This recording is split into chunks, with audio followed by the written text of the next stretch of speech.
Hello बच्चों, स्वागत है आपका अपने चैनल डिफेंस ट्यूटर में। आज के इस वीडियो में आपको बताएंगे इंडियन कोस्ट गार्ड नाविक जीडी, डीवी और यांत्रिक के बच्चों के लिए फिजिक्स यानी आपके भौतिकी के कुछ क्वेश्चंस को। यह आपके भौतिकी के यानी फिजिक्स के एक्सपेक्टेड क्वेश्चंस का लेक्चर नंबर 19 होगा। इससे पहले हमने आपके लिए 18 और भी लेक्चर्स को दिया है, तो जिन्होंने भी अभी तक उन सभी लेक्चर्स को नहीं देखा है तो प्लेलिस्ट से जाकर देख सकते हैं। बच्चे, आपको बता दें कि इस आपके फिजिक्स के पार्टिकुलर वीडियो में हम आपके टॉपिक और क्या है चैप्टर यूनिवर्स यानी अर्थ, सन, मून, स्टार, इन सभी से रिलेटेड प्लैनेट्स, इन सभी से रिलेटेड क्वेश्चंस को यहाँ पे करने वाले हैं।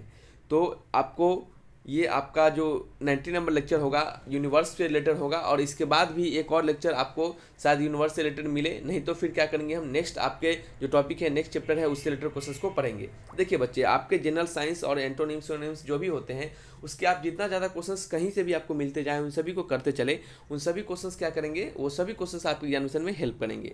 इससे वाइड रेंज ऑफ क्वेश्चंस पूछे जाते हैं और आपको जितना ज़्यादा से ज़्यादा क्वेश्चंस करके जाइएगा उतना ज़्यादा से ज़्यादा हेल्प होगा।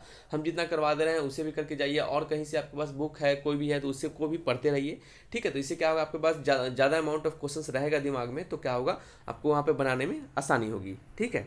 चलिए क्वेश्चन नंबर 1 की ओर बढ़ते हैं। पहला क्वेश्चन है आपका, the correct sequence of the following planet in terms of gravity in descending order. आपको बताना है कि जितने भी प्लैनेट्स आपके दिए गए हैं इन सभी प्लैनेट्स के आपको ग्रेविटी के बताने हैं ऑर्डर, कौन से ऑर्डर में, डिसेंडिंग ऑर्डर में। ग्रेविटी का ऑर्डर कहने का मतलब जो acceleration due to gravity G होता है, किस में सबसे ज़्यादा होता है और फिर उस किस में सबसे कम, फिर उसमें उससे कम, फिर सबसे कम, ऐसे बताना है, यानी डिसेंडिंग ऑर्डर। डिसेंडिंग ऑर्डर कहने का मतलब घटते क्रम में, क्या होता है, घटते क्रम में, पहले सबसे ज़्यादा, फिर उससे कम, फिर उससे कम, फिर लास्ट में सबसे कम, ठीक है। तो बताना है कि इन सभी प्लैनेट में से सबसे ज़्यादा ग्रेविटी किसका है और सबसे कम किसका है, ठीक है। तो डिसेंडिंग ऑर्डर में इसको सजाना है आपको। देखिए, आपको याद रखना है कि सबसे ज़्यादा जो ग्रेविटी होता है वो अर्थ पे पाया जाता है, ठीक है। कहाँ पे, अर्थ पे पाया जाता है। फिर पाया जाता है बच्चे URANUS, यूरेनस पे। कहाँ पे, यूरेनस पे। फिर कहाँ पे, नेपच्यून, NEPTUNE, ठीक है, नेपच्यून पे। फिर कहाँ पाया जाता है बच्चे, सैटर्न, SATURN। ये क्या है, आपके डिसेंडिंग ऑर्डर है। क्या है, डिसेंडिंग ऑर्डर है आपके एक्सेलरेशन ड्यू टू ग्रेविटी यानी ग्रेविटी के, जिसे हम जी के नाम से जानते हैं और जिसका वैल्यू क्या होता है 9.8 मीटर पर सेकेंड स्क्वायर, ठीक है।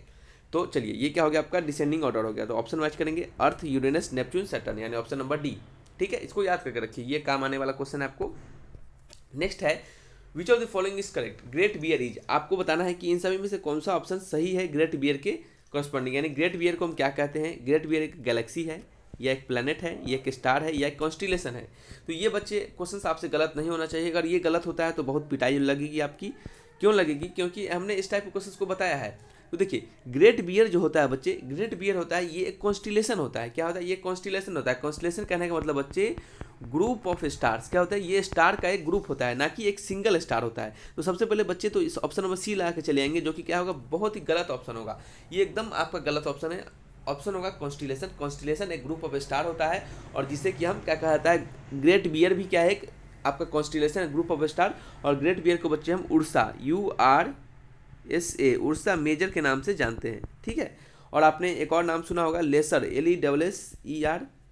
LESSER, laser beer. इसको आपने उर्सा माइनर के नाम से जाना होगा, ठीक है। उर्सा माइनर के नाम से आप इसे पढ़े होंगे।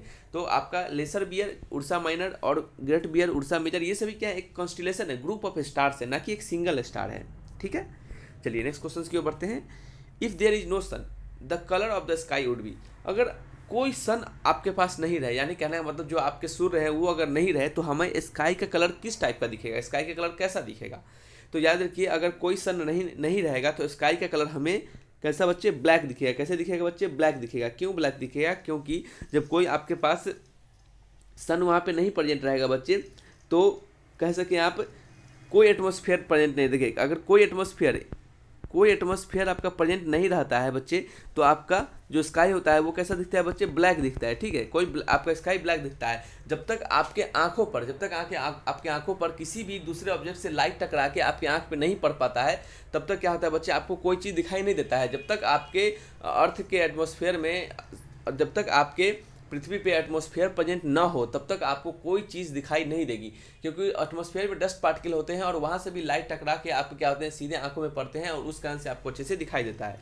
बच्चे क्वेश्चन होता है ये भी कि सन जो होता है बच्चे, सन का जो जब हमें सन जब अपीयर होता है, सन जब दिखता है तो हमें तो स्काई ब्लू क्यों दिखता है। तो याद रखिए, स्काई ब्लू हमें इसके लिए दिखता है बच्चे क्योंकि ये जो हमारे एटमॉस्फेयर होते हैं, एटमॉस्फेयर में जो भी गैसेस मॉलिक्यूल होते हैं, एटमॉस्फेयर में जो भी गैसेस मॉलिक्यूल होते हैं, उस मॉलिक्यूल से हमें क्या होता है, लाइट स्कैटर करके हमारे आंखों पे पड़ता है, और उसके कारण हमें जो सन, आपका जो स्काई है वो क्या हमें ब्लू दिखता है। स्काई ब्लू क्यों दिखता है? सन के होने के कारण, ये जो इसके कारण ब्लू दिखता है हमें स्काई, क्योंकि जो आपके एटमॉस्फेयर में गैसेस मॉलिक्यूल होते हैं, उस मॉलिक्यूल से जो हमारा आपका लाइट होता है वो टकरा के स्कैटर होकर हमारे आंखों में पड़ता है। इस कारण से हमें गैसेस क्या होते हैं, सॉरी, इस कारण से हमें स्काई हमें ब्लू दिखते हैं। और आपके जब सन नहीं रहेंगे तो आपको स्काई कैसा दिखेगा? ब्लैक दिखेगा, क्योंकि कोई एटमॉस्फेयर वहाँ पे प्रेजेंट नहीं रहेगा, और एटमॉस्फेयर प्रेजेंट रहे भी तो उससे आपको लाइट स्कैटर करके आ ही नहीं पाएगा आपकी आंखों में, ठीक है। इसके कारण से क्या होगा बच्चे, आपका जो स्काई होगा वो कैसा दिखेगा? आपका ब्लैक दिखेगा। तो क्या याद रखना है आपका, अगर सन नहीं रहे तो आपको स्काई कैसा दिखेगा? ब्लैक दिखेगा।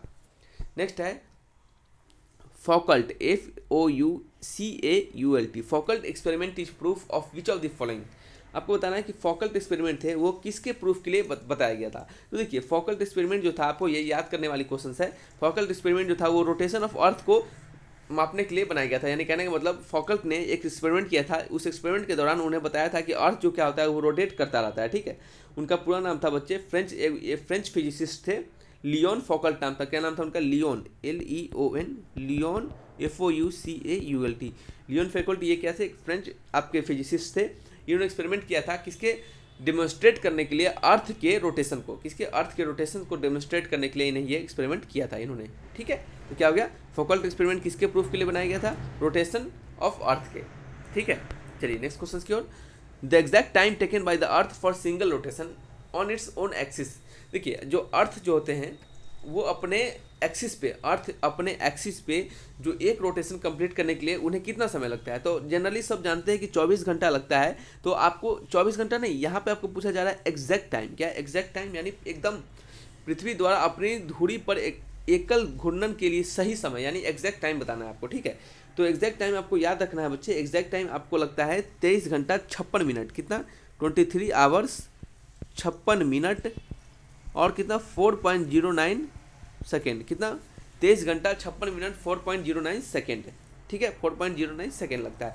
तो इतना आपको समय लगता है, एकदम एग्जैक्ट समय ये आपको लगता है, ठीक है, पृथ्वी अपने एक्सिस पे एक रोटेशन को कंप्लीट करने के लिए, ठीक है। तो चलिए बच्चे, ये वीडियो के आपके 5 क्वेश्चंस थे। अपना स्कोर कमेंट बॉक्स में लिखकर हमें जरूर बताइएगा, और वीडियो अच्छा लगा तो प्लीज़ बच्चे वीडियो को लाइक कीजिए, हमें सपोर्ट कीजिए, ताकि हम आपके लिए और भी अच्छे से मेहनत से काम कर सके। तो रखते हैं वीडियो को यहीं पे, अपना स्कोर कमेंट बॉक्स में लिखकर हमें जरूर बताइएगा। तो thanks for watching my video, तब तक के लिए बाय बाय।